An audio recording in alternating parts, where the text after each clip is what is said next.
แม่นจ้ะข้าวเปลือกข้าวเปลือกแห้งถูกจ้ะข้าวเปลือกถูกจ้ะต้องขายข้าวสารเอาเนาะจ้ะขายข้าวสารก็จะได้อยู่ประมาณสอบละ400อยู่แต่ว่าถ้าเฮาขายข้าวเปลือกจะได้อยู่ประมาณ200กว่าบ่ฮอด300ดอกจ้ะ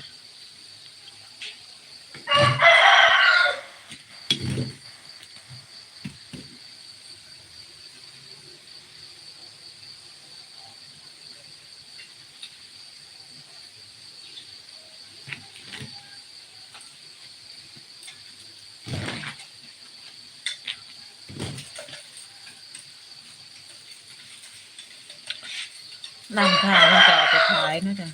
ขายเพิ่นก็ขาย35 บาทบางร้านเพิ่นก็ขาย40นะจ้ะบางร้านก็ขาย40แต่ว่าเขาที่เพิ่น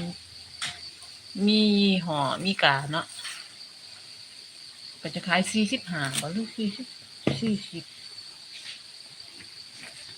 45ถ้ามีกาถ้ามียี่ห้อก็45นะจ๊ะถ้าเฮามัดถุงแบบนี้จะเป็นราคา40บางร้านก็35 บาท